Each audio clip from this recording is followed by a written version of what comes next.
இனிய உறவுகள் அனைவருக்கும் இனிய காலை வணக்கம். இன்றைக்கி நம்ம பார்க்க போகிறது, இப்போ கிறிஸ்மஸ் நெருங்கிக்கிட்டே வருது. அதனால் அதுக்கு நல்லா ஸ்பெஷலாக செம்ம டேஸ்ட்டாக இருக்கிற மாதிரி நம்ம இன்றைக்கி ப்ளம் கேக்கு தாங்க பண்ணியிருக்கிறோம். இந்த கேக்கு செய்கிறது ரொம்ப ஈஸிங்க. இது வரைக்கும் நான் கேக்கே செஞ்சதில்லை அப்படிங்கிறவங்க கூட இந்த வீடியோவை பார்த்து நீங்கள் ட்ரை பண்ணிங்கன்னா ரொம்பவே டேஸ்ட்டாக சூப்பராக நீங்களும் செய்யலாங்க. அவ்வளோ ஈஸியான செய்முறையாக இருக்குங்க. இன்றைக்கி பிறந்தநாள் மற்றும் திருமண நாள் கொண்டாடுற எல்லாருக்குமே என்னுடைய வாழ்த்துக்கள்.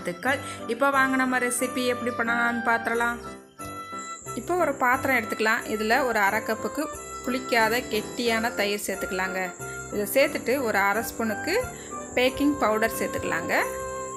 சேர்த்துட்டு ஒரு 1/4 ஸ்பூனுக்கு சோடாப்பு சேர்த்துக்கலாம். சேர்த்துட்டு இப்போ இதை தயிரை நல்லா அடித்து எடுத்துக்கலாங்க. இங்கே பாருங்கள், நல்லா அடித்து எடுத்துக்கிட்டாச்சு. பார்க்குறதுக்கு அப்படியே ஐஸ்கிரீம் போல் சூப்பராக இருக்குது பாருங்கள். இந்த அளவுக்கு அடித்து எடுத்துகிட்டு இது கூடவே ஒரு அரை கப்புக்கு கோல்டு வின்னர் சேர்த்துக்கலாங்க. வாசனை இல்லாத எந்த எண்ணெய்னாலும் சேர்த்துக்கலாம். சேர்த்துட்டு இப்போ ஒரு கப்புக்கு நாட்டு சக்கரை சேர்த்துக்கலாம். பாருங்கள், நாட்டு சக்கரை சேர்த்தா பிறகு நல்லா விஸ்க் வச்சு நல்லா இதை அடித்து எடுத்துக்கலாங்க.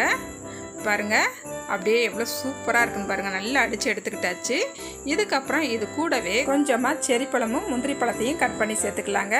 கொஞ்சம் டூட்டி ஃப்ரூட்டியும் கொஞ்சம் உலர் திராட்சையும் சேர்த்துக்கலாம். நான் இன்றைக்கி இந்த கலர் தான் சேர்த்துருக்குறேன், அதாவது உலர் திராட்சை. உங்கள்கிட்ட பிளாக் கலர் இருந்தால் அது கூட சேர்த்துக்கலாங்க.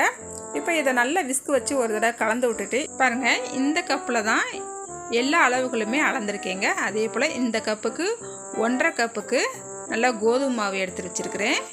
நான் ஒரு பாத்திரத்தில் மாற்றி அளந்து எடுத்து வச்சுருக்கேங்க. இப்போ இந்த கோதுமை மாவை இதில் சேர்த்துக்கலாம். சேர்த்துட்டு நல்லா ஒரு தடவை கலந்து விட்டுக்கலாம். நம்ம இன்றைக்கி பால் சேர்க்க போகிறது இல்லைங்க. அரை கப்புக்கு ஆரஞ்சு ஜூஸ் எடுத்து வச்சுருக்கிறேன், இதை சேர்த்துக்கலாங்க. 2 ஆரஞ்சு பழத்தை நல்லா பிழிஞ்சு எடுத்துருக்கேங்க. இந்த மாதிரி நம்ம ஆரஞ்சு பழத்தில் கேக் செய்யும் போது ஃப்ளேவர் சூப்பராக இருக்குங்க. டேஸ்ட்டும் செம்மையாக இருக்கும். இப்போ இன்னும் ஒரு அரை கப்புக்கு சேர்த்துக்கலாம். ஆக மொத்தம் 1 கப்புக்கு ஆரஞ்சு பழம் ஜூஸ் சேர்த்துருக்குறேன். பாருங்கள், ஆரஞ்சு பழ தோலை நல்லா சின்னதாக அந்த துருவல் இருக்கும் பார்த்திங்களா, அதில் வச்சு நல்லா துருவிட்டு கொஞ்சமாக அந்த ஆரஞ்சு பழ தோலையும் சேர்த்துக்கலாம். சேர்த்துட்டு நல்லா கலந்து விட்டுக்கலாங்க. பாருங்கள், இந்த பதத்துக்கு மாவு இருக்கணுங்க. அதுக்கப்புறம் ஒரு கேக் ட்ரேயில் எப்பயும் போல் நல்லா சுற்றி எண்ணெய் தடவிட்டு கொஞ்சம் கோதுமை மாவு சேர்த்து நல்லா எல்லா பக்கமும் படுறாப்புல இந்த மாதிரி எடுத்து வச்சுருக்கேங்க.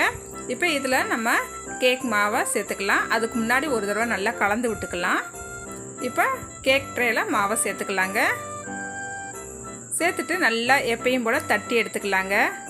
தட்டி எடுத்துகிட்டு இப்போ ஒரு குக்கரை அடுப்பில் வச்சு ஒரு 10 நிமிஷத்துக்கு நல்லா ப்ரீ ஹீட் பண்ணி வச்சுருக்கிறேன். பாருங்கள், குக்கருக்குள்ளே நல்லா ஸ்டாண்ட் போட்டு எல்லாம் ரெடியாக இருக்குது. இப்போ நம்ம மாவை உள்ளே வச்சுக்கலாம். உள்ளே வைக்கும் போது பார்த்து வைங்க, ஏன்னா குக்கர் நல்லா சூடாக இருக்கும்.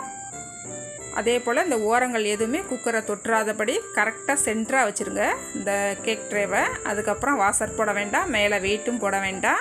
இப்போ மூடி வச்சு ஒரு 25 நிமிஷத்துக்கு வேக விடலாம். அதுக்கப்புறம் 25 நிமிஷத்துக்கு அப்புறம் மேலே நல்லா டெக்கரேஷன் பண்ணிக்கலாங்க. நான் இன்றைக்கி மேலே கொஞ்சமாக செரி பழத்தை அப்படியேவும் மேலே வச்சு விட்டுக்கலாம். வச்சுட்டுட்டு அதுக்கப்புறம் முந்திரி பருப்பையும் மேலே அப்படியே வச்சு விட்டுக்கலாங்க. பார்க்குறதுக்கு ரொம்பவே சூப்பராக இருக்குங்க. குழந்தைகளுக்கு இது போல் நல்லா அழகாக செஞ்சு கொடுத்தோம்னா விரும்பி நல்லா ருசித்து சாப்பிடுவாங்க. இப்போ மூடி வச்சிடலாம். இன்னும் ஒரு அரை மணி நேரத்துக்கு நல்லா வேக விட்டுறலாங்க. பாருங்கள், இப்போ நம்ம கேக்கு அடுப்பில் வச்சு 1 ஹவர் ஆயிடுச்சுங்க. கேக்கு சூப்பராக வெந்திருக்கு. இப்போ ஒரு தடவை நான் செக் பண்ணி காட்டுறேன். பாருங்கள், இந்த மாதிரி நல்லா குத்தி பார்த்தோம்னா கொஞ்சம் கூட ஒட்டலைங்க. சென்டராகவும் குத்தி பார்த்தாச்சு, இப்போ ஓரங்களையும் நல்லா குத்தி பார்த்துக்கிட்டாச்சு, கொஞ்சம் கூட ஒட்டலை. இப்போ இந்த கேக்கை வெளியில் எடுத்து நல்லா ஆற விட்டுறலாம். எப்படியும் கேக் ஆறுறதுக்கு ஒரு 1 மணி நேரம் நாள் ஆகுங்க. அதுக்கப்புறம் நம்ம பார்க்கலாம். இப்போ நம்மளுக்கு கேக் நல்லா ஆறி வந்துருச்சுங்க. 1 ஹவர் ஆயிடுச்சு. இப்போ ஒரு கத்தியை வச்சு இந்த ஓரங்களை மட்டும் அப்படி எடுத்து விட்டுக்கலாங்க. பாருங்கள், கத்தியில் கொஞ்சம் கூட ஒட்டலை. இப்போ ஒரு பிளேட்டை இது மேலே வச்சு அப்படியே திருப்பிக்கலாம். கேக்கை திருப்பிட்டு மேலே 2 தட்டு மட்டும் டப்புன்னு தட்டுனா போதுங்க. நம்மளுக்கு கேக்கு அப்படியே ஃபுல்லாக அப்படியே வந்துருப்பாருங்க. வாவ், செமையாக வந்திருக்கா. இங்கே பாருங்கள், நம்ம கேக் ட்ரேலையும் கொஞ்சம் கூட ஒட்டலை பார்த்தீங்களா. இது போல் நீங்கள் செஞ்சு பாருங்கள், ரொம்பவே சூப்பராக நீங்களும் செஞ்சு அசத்தலாம். இப்போ நம்ம கேக்கை திருப்பி போட்டுக்கலாம். கேக் அப்படியே கம கமன்னு வாசனையோடு இருக்குங்க. அப்புறம் இந்த கேக்கு வேக வைக்கிறதுக்கு 3/4 மணி நேரத்துலேருந்து, அதாவது 45 நிமிஷத்துலேருந்து 1 ஹவர் வரைக்கும் டைம் எடுக்குங்க.